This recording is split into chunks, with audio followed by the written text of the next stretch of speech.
A paz do Senhor a todos. Estamos retornando para darmos continuidade à leitura da Bíblia em ordem cronológica. E hoje, no 229º dia, lendo esta linda história que Deus escreveu para nós, trago para a leitura os capítulos 33, 34, 35, 36 e 37 do livro do profeta Jeremias. A inspiração do dia. O justo renovo de Davi e o papel de Jeremias como atalaia profético. No capítulo 33, destaco os versículos 1 a 26, segunda vez. Este capítulo trata novamente da restauração de Judá e Israel à paz, a prosperidade e a renovação espiritual. A profecia de Jeremias vai além do retorno dos exilados em Babilônia. Fala dos dias em que Jesus, o Messias, estabelecerá o seu reino na terra. No versículo 6, destaco a abundância de paz. Em contraste com os falsos profetas que haviam proclamado uma falsa paz, Jeremias pregava a expectativa da verdadeira paz no Senhor. No versículo 15, destaco o renovo de justiça. Este renovo trata-se de Jesus Cristo que viria da linhagem ancestral de Davi. O cumprimento parcial desta profecia ocorreu na sua primeira vinda à terra mediante a sua morte e ressurreição.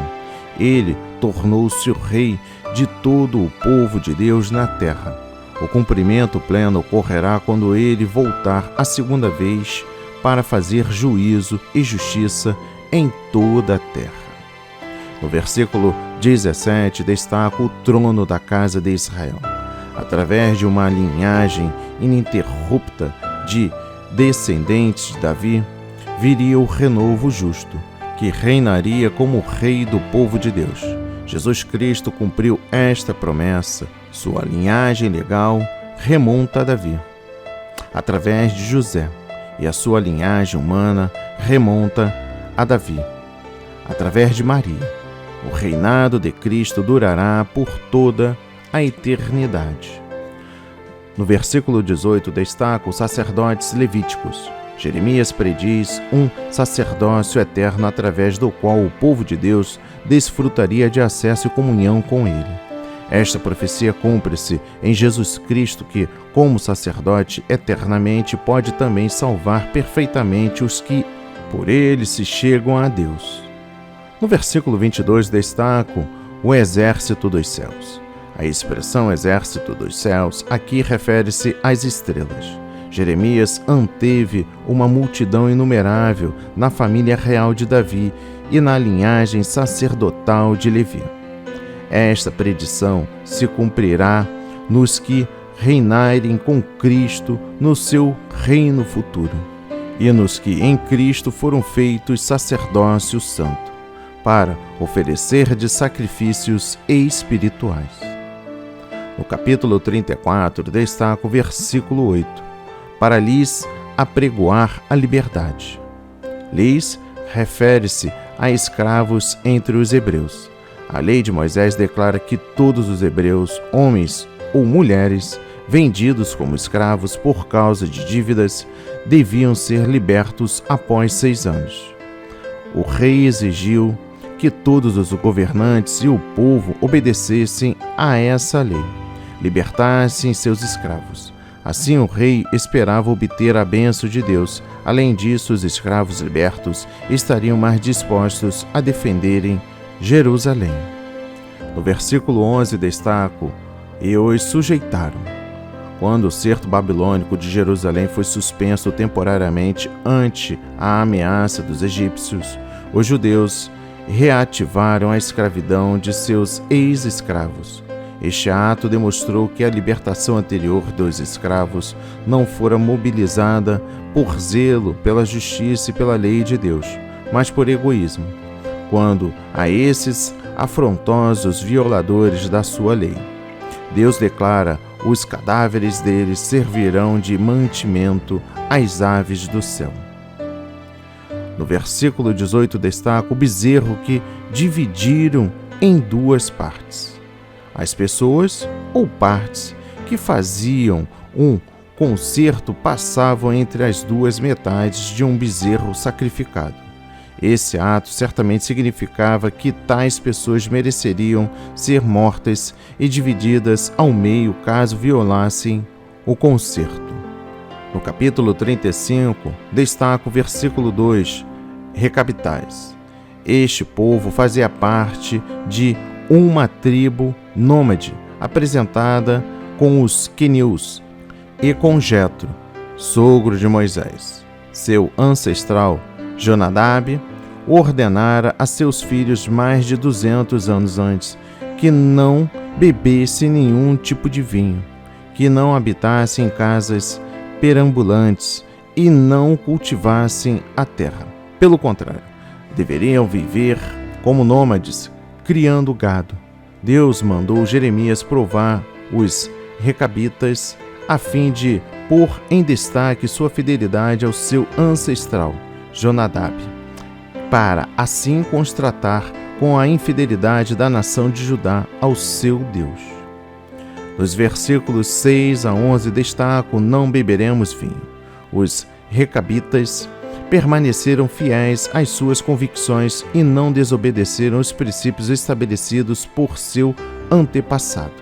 Primeiro, Jonadab tinha prescrito essas regras para que seus descendentes tivessem uma vida simples e permanecessem separados dos cananeus e evitassem a conformação com os israelitas por sua constante apostasia. A abstinência do vinho ajudava-os a evitar a imoralidade e a idolatria do culto de Baal, que geralmente envolvia embriaguez e orgia. Segundo, algumas das regras dos recabitas não se aplicam aos crentes de hoje, mas o seu propósito de viverem separados do mal deve ser o alvo dos verdadeiros seguidores de Cristo. Todos os pais crentes devem, da mesma maneira que Jonadab, ensinar os seus filhos os princípios santos que os ajudarão a permanecer fiéis a Deus e à sua palavra. No versículo 19 destaco: nunca faltará varão que assista perante a minha face todos os dias. A fidelidade dos recabitas seria recompensada. Sempre teriam descendentes que servissem ao Senhor. Todos os crentes que conhecem os ensinos divinos e praticam fielmente para honrar ao Senhor, a igreja e os pais receberão a bênção e a recompensa de Deus. No capítulo 36, destaca o versículo 1. Ano 4 de Jeoaquim. O incidente descrito no capítulo 36 ocorreu em 605 a.C., depois que o exército de Nabucodonosor derrotara os egípcios em Carquemis e voltara a avançar contra Jerusalém. No versículo 2 destaca: escreve nele todas as palavras. Esta é a primeira vez que as profecias de Jeremias foram compiladas num livro. Inicialmente, as profecias eram escritas para serem lidas em voz alta diante do povo. A vontade de Deus era que a nação de Judá correspondesse à palavra escrita para a renúncia a seus maus caminhos e recebimento do perdão, e assim evitasse o juízo divino por causa da sua iniquidade. No versículo 16 destaco: ouvindo eles temorosos. Os membros da corte, parece, criam nas profecias de Jeremias e sabiam que elas deviam ser lidas diante do rei. Sabiam que o rei se opunha à verdade e à retidão. Daí, suas instruções a Jeremias e a Baruque para que se escondessem. No versículo 23 destaca: cortou e o lançou ao fogo. Quando o rei começou a destruir o rolo, revelava não somente sua hostilidade aberta contra as advertências proféticas de Jeremias e contra seus apelos ao arrependimento, como também seu desprezo pela palavra escrita de Deus e pelo próprio Senhor. É essencial para a nova vida espiritual que nos esforcemos para manter vivo nosso amor e respeito à revelação escrita de Deus. Um crente não ousará destruir a Bíblia como fez o rei Jeoaquim, mas pode jogá-la para trás quando negligencia sua leitura. seu estudo e a meditação nas suas verdades inspiradas e quando deixa de viver segundo seus preceitos. No versículo 30 destaco: não terá quem se assente sobre o trono. O filho de Jeoaquim, chamado Joaquim, subiu ao trono e reinou apenas 3 meses, quando foi levado para a Babilônia em 597 a.C. Nenhum outro descendente de Joaquim subiu ao trono de Davi. No versículo 32, destaco outro rolo. Jeremias e Baruque prepararam outro rolo com alguns aditamentos. No decorrer do tempo, outros aditamentos foram escritos e assim foi completado o livro de Jeremias conforme o conhecimento hoje, da parte das Escrituras inspiradas. E por fim, o capítulo 37. No versículo 1 destaco: Zedequias. Nabucodonosor colocou Zedequias no trono em Jerusalém como vassalo de Babilônia. Antes disso, o rei Joaquim tinha reinado durante apenas 3 meses antes de ser deportado à Babilônia. No versículo 3 destaco: roga por nós. Embora Zedequias não quisesse dar ouvidos à palavra do Senhor, pedia que Jeremias orasse por Judá, esperando de alguma forma obter a bênção do Senhor. Zedequias era semelhante a muitos da igreja hoje, que querem a bênção de Deus, mas também querem desfrutar dos prazeres pecaminosos do mundo. Tais pessoas são profissionais da religião sem qualquer vínculo real com o Senhor. No versículo 9 destaco: assim diz o Senhor. Jeremias ficou em pé diante do rei e proclamou resolutamente a palavra de Deus. Não hesitou em anunciar a mensagem impopular da destruição da cidade. Açoites, prisões e ameaça de morte não o fizeram vacilar na sua fidelidade ao Senhor e na entrega da mensagem divina. No versículo 15 destaco: e o puseram na prisão.